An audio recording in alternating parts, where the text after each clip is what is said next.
السلام علیکم ورحمۃ اللہ وبرکاتہ نحمده ونصلی علی رسوله الکریم اما بعد۔ محترم دوستوں، بزرگوں اور میرے عزیز ساتھیوں، گزشتہ کل ہم نے صدقۃ الفطر سے متعلق اس کے مسائل سنے، اس کی فضیلت سنی اور نکالنے کا طریقہ بھی سنا، اور کل یہ بات ذہن میں چل رہی تھی کہ آئندہ کل یعنی آج کس موضوع پر ہم بات کریں جو ہمارے لیے نفع بخش بنے، کیونکہ ہمارے پاس وقت کم ہے اور ہمیں بہت ساری چیزیں اپنی عبرت کی یہ لینی ہے، کیونکہ رمضان کا مہینہ ایسا ہے کہ سال بھر کی ہماری چارجنگ کرتا ہے۔ تو یہی تذبذب تھا کہ کون سا موضوع لیا جائے، کون سی بات پر روشنی ڈالی جائے تاکہ اپنی ذات کو بھی نفع ہو اور عام لوگوں کو بھی نفع ہو۔ تو ایک بات یہ سمجھ میں آئی، قرآن مجید کی آیت یاد آئی۔ اللہ رب العزت فرماتے ہیں المال والبنون زینت الحیات الدنیا۔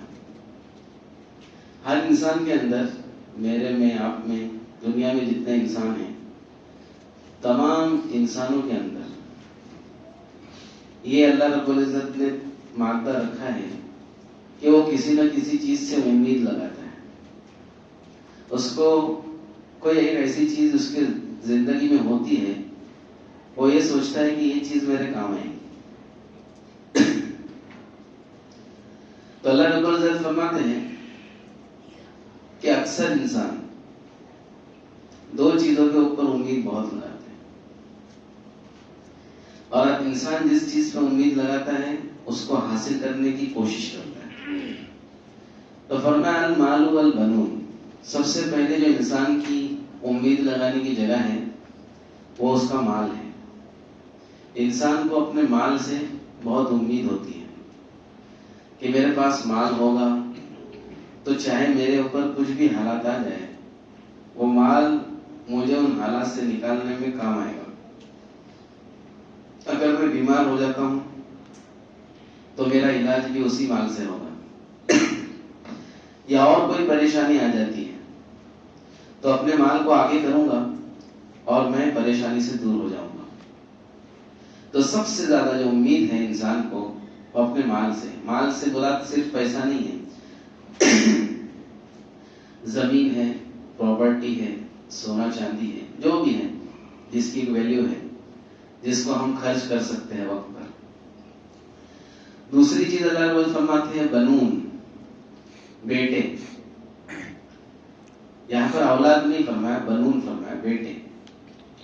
دوسری چیز جو ہوتی ہے امید لگانے کی، اکثر لوگ جو لگاتے ہیں وہ ان کو امید ہوتی ہے بیٹوں سے، کہ ہمارے بیٹے ہمارے کام آئیں گے۔ لیکن یہ دونوں چیزیں کنفرم نہیں ہیں کہ کام آ ہی جائے۔ اس کو سمجھنے کے لیے ہم کو 2000 سال پہلے پیچھے جانا پڑے گا، لیکن 2000 تھوڑا زیادہ ہو جاتا ہے، تو کیا 200 سال پیچھے، 20 سال، 20 سال بھی، تو پھر صرف ہم 2 سال پیچھے جاتے ہیں۔ کتنے سال پیچھے جاتے ہیں؟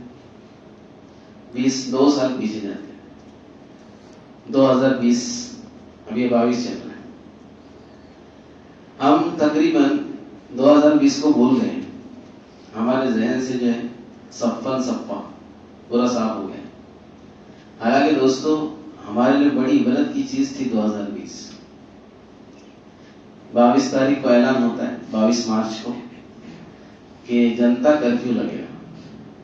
اس کے اندر لوگ جو ہے اپنا اپنا سہیوگ کریں، اپنی اپنی طرف سے یہ کریں، خود اپنے اوپر کرفیو کو لازم کر لیں۔ جنتا کرفیو، کوئی زور زبردستی نہیں ہے، سب اپنے اپنے گھروں میں رہیں، کیونکہ ایک بیماری آئی ہے، ایسی بیماری آئی ہے جس کا ابھی تک سمجھ میں نہیں آ رہا کہ وہ ہے کیا.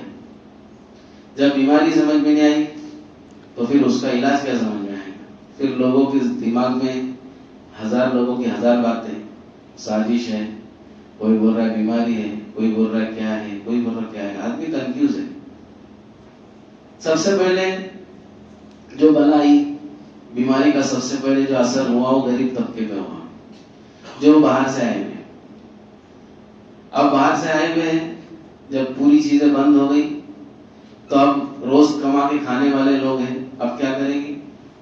بولے یہاں مرنے سے اچھا، بھوکے مرنے سے اچھا نکلتے. اب سب نکلے ایک ساتھ. یہ سب ہم کو سب معلوم ہے، لیکن میں کیا کر رہا ہوں، اس کو تھوڑا ذہن نشی کر رہا ہوں تاکہ ہم سمجھے کہ ہم کس حالات میں تھے. یہاں پہ جتنے لوگ بیٹھے سب کی ایک الگ اسٹوری ہوگی، اور یہ چیزیں یاد کرنا یہ ہمارے لیے عبرت کا سامان بنے گا. آئندہ زندگی کے اندر ہمیں چلنے میں آسانی ہوگی. اب دوستو لوگ نکلے ہیں اور اس سفر کے اندر کئی لوگ مر گئے. ماشاءاللہ ایمان والوں نے اس میں اپنا ایمان کا مظاہرہ کیا. جب سب لوگ جو ہے اپنی اپنی فکر میں تھے تو ایمان والے نے 50 روپے کمانے والے نے 100 روپے خرچ کیا. کیا کیا؟ 50 روپے کمانے والے نے 100 روپے خرچ کیا. مطلب بولنے کا یہ ہے کہ پورا جھونک دیا. اپنے محلے میں بھی ماشاءاللہ کئی دنوں تک کھانا بنا، غریب بستیوں میں گیا. ایمان والے نے اپنے لیول پہ اپنی استطاعت کا حق ادا کر دیا. اب جو ہے کئی لوگ مرے، غریب لوگ. اس وقت جن لوگوں کے پاس پیسہ تھا، المال والبنون، ان لوگ نے یہ سوچا کہ یہ حالات جو ابھی فی الحال آئے ہیں، فی الحال غریب لوگ پر ہیں، ہمارے پاس مال ہے تو جب ہمارے پریشانی آئیں گی تو ہم مال کو آگے کر دیں گے، ہے ہمارے پاس. اور صرف ہمارے محلے کے لیول پر یا ہمارے بستی کے لیول پر نہیں ہوا، اور نہ ہمارے ملک کے بلکہ پوری ورلڈ لیول پر ہوا کہ لوگوں نے سوچا جو مالدار تھے کہ ہم اپنے مال کو آگے کر دیں گے تو ہم اس چیز سے بچ جائیں گے. کیونکہ اللہ رب العزت خود فرما رہے ہیں سب سے پہلی جو چیز امید لگائی ہے لوگوں نے وہ مال سے لگائی ہے. پھر دھیرے دھیرے مالداروں کا نمبر آیا. اچھا، غریبوں کا پہلے نمبر اس طرح سے آیا جیسے جو نکلنے والے تھے وہ نکل گئے، جو یہاں پر ہی تھے یہیں کے بسنے والے تھے تو ان کے دال اور چاول ملنے کی بھی جو ہے پریشانی ہوگی. ہم خود یاد کریں، مجھے اچھی طرح یاد ہے، میں سامان لینے کے لیے نکلا. رمضان ابھی آیا نہیں ہے، رمضان آنے سے پہلے کی بات ہے. رمضان میں ماشاءاللہ اللہ نے آسانی کر دی تھی.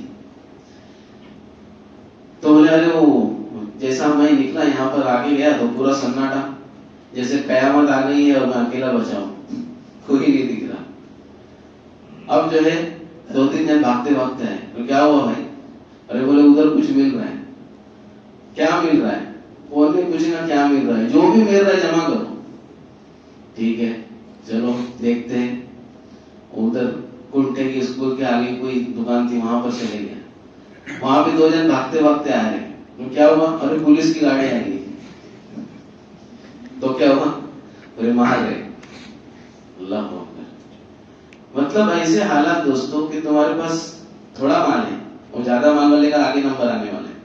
تھوڑا مال ہے اور وہ بھی تم جو ہے اگر 100 روپے کلو والی ڈال ہے تو 200 اور 300 سے خریدنے کو تیار ہو، لیکن وہ خریدنے کے لیے بھی تم کو پتا نہیں کہ ادھر کیا ملے گا، لیکن ڈنڈا ملے گا فکس ہے.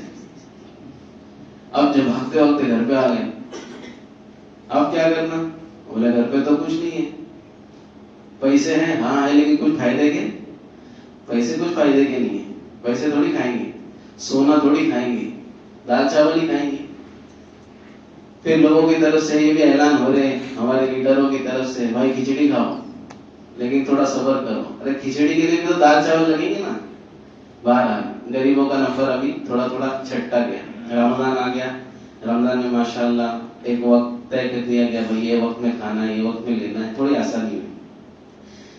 اب دوستو تھوڑا آگے ہم چلے ہیں تو پھر جو ہے بیماری نے گویا زور پکڑا. پھر اس کے اندر جو ہے بہت سارے لوگ، ابھی پیسے والوں کا دھیرے دھیرے نمبر آ رہا ہے کہ ہمارے پاس اگر کوئی مسئلہ آئے گا تو ہم کیا کر دیں گے؟ ہم ہائیجینک آئٹم سب کھا رہے ہیں, ہمارے پاس سب چیزیں آ رہی ہیں کیونکہ ہمارے پاس زیادہ ہے پیسہ, سب گھر پہ آ رہی ہے اور ہاتھ بھی نہیں لگ رہا اس کو, جو آ رہا ہے وہ بھی گلوز پہن کے آ رہا ہے, ماسک پہن کے آ رہا ہے, سینیٹائزر کر کے آ رہا ہے, سب پورا کر کے آ رہا ہے. اب کچھ لوگ یہ سمجھ رہے کہ ہم ایک دم سیف ہے, اور اگر 10 سال کی کورونا رہا تو ہم کو کچھ نہیں ہونے والا, ہم اپنے گھر میں رہیں گے, اتنا پیسہ ہے گھر میں کہ ساتھ پشتوں تک بیٹھ کے کھائیں گے. اب دوستو پہلی بات تو یہ ہے کہ وہ چیز نظر نہیں آ رہی, نظر نہیں آ رہی, سمجھ میں نہیں آ رہی. 1000 لوگوں کی 1000 رائے, علاج نہیں ہے لیکن علاج کر رہی پبلک, اس کا علاج ہو رہا ہے ابھی تک ہے ہی نہیں لیکن علاج کر رہی ہے. پھر اس کے اندر لاکھوں روپے اور بعض لوگوں کا کروڑوں روپے بل ہو رہے ہیں, کروڑوں تک بھی گئے کچھ لوگ. کئی لوگ ہیں ایسے 20 لاکھ 25 لاکھ, نارمل آدمی جو ہے مڈل کلاس والا 25-30 لاکھ خرچہ کرنے کے بعد بھی نہیں بچا. اور کئی لوگ جن کو اس بارے میں مشہور تھا 800 کروڑ 1000 کروڑ کے مالک ہیں, لیکن جب کورونا نے حملہ کیا, بہرحال جو بھی کچھ تھا اللہ کی طرف سے جب موت کا فرشتہ آ گیا تو پھر کیا ہوا, کیا اولاد نے بھی ہاتھ نہیں لگائی, اولاد نے بھی ہاتھ نہیں. عبرت ہے دوستوں ہم سب کے لیے کہ ہم جو ہے دوستوں جو اولاد جو ہمارے لیے جان نچھاور کرنے کے لیے تیار ہے اس نے ہاتھ تک نہیں لگے. غیر مسلموں کا بھی وہی معاملہ تھا اور مسلمانوں کا ہی معاملہ, مسلمانوں کا بھی وہ جو کٹ تھا جو پہن کے کپڑے جو ہے کرتے تھے وہ پہن کے بھی نہیں ہاتھ لگاؤں گا, مجھے میں بھی نہیں چلے گا. تو یہ سب دوستوں یہ سب یاد رکھنے کی چیزیں ہیں کہ جب پیسے والوں کا نمبر آیا تو پھر ان کے پیسوں نے ان کا ساتھ نہیں دیا, پیسہ بھی ختم ہوا, اور پیسہ ختم ہونے کے باوجود اللہ نے یہ دکھایا کہ المال والبنون, کہ نہ مال کام آئے گا نہ اولاد کام آئے گی. تو پھر امید لگانے کی چیز کیا ہے؟ اب سوال یہ پیدا ہوتا ہے. پھر جو ہے موت کا سلسلہ شروع ہوا, موتوں کا سلسلہ, اس میں بہت سارے علماء کرام بھی گئے. روزانہ ہم حافظ صاحب ہم لوگ تراویح پڑھتے تھے یہاں پہ 4 جن, تو روزانہ پھر خبر لیتے تھے آج کون گیا, بولے یہ گیا وہ گیا, اتنے گئے اتنے گئے. اب سن کے اچھا اس کے اندر اس بیماری سے کم گئے, اس بیماری کے ڈر سے بہت زیادہ لوگ چلے گئے. اکثر لوگ جو گئے وہ اٹیک ہارٹ کی شکایت ہوئی اور ڈر کے مارے چلے گئے. اب جو ہے ماشاءاللہ جن کے پاس زیادہ پیسے تھے تو بولے وہ جو ریمڈیسیویر کوئی دوا تھی وہ بولے ایک کی جگہ بھی 2 لے لو. اب 2 لے لیے تو اس سے اور اس کا بھی جو ہے اور جلدی جاؤ گے. تو اللہ رب العزت نے دکھایا کہ جس چیز سے تم بچنا چاہتے ہو, بچنے کی کوشش کر رہے ہو اور اسباب جھونک رہے ہو اس کے اندر پورا لگا دیں گے لیکن بچنا ہے, وہی چیز تمہارے کو موت سے زیادہ قریب کر دے گی. اس کو قرآن مجید میں اللہ رب العزت نے فرمایا کہ جب موت آئے گی تو تم اگر مضبوط قلعے کے اندر بھی ہو جہاں پر تمہیں بظاہر کوئی خطرہ نہ ہو تو وہاں پر بھی آ کے رہے گی, وہاں پر بھی آ کے رہے گی. تو دوستو دونوں چیزیں ناکام ہو گئی کیونکہ اللہ رب فرما رہے زینت الحیات الدنیا. تو کیا کام آنے والی چیز ہے؟ امید کس سے لگانا چاہیے؟ یہ چیز سے نہیں لگانا چاہیے تو کس سے لگانی چاہیے؟ دوستو ہم بھول گئے, اس کے لیے وہی پہ ہماری روش وہی قائم ہو گئی, پھر ہم اسی پٹری پہ آ گئے. ہم سالوں سے سنتے تھے بھائی مسجدوں کو آباد کر لو, اس سے پہلے کہ اللہ رب العزت تمہارے لیے مسجدوں میں آنا جو ہے مشکل کر دیں. وہ زمانہ بھی ہم نے دیکھ لیا. کئی لوگوں کے جھگڑے ہو گئے امام صاحب سے, ارے بولو کیا ہم کو آنے نہیں دے رہے؟ ارے تم بھائی ہم لوگ تھوڑی آنے نہیں دے رہے, وہ ہمارے پر لازم کیا گیا.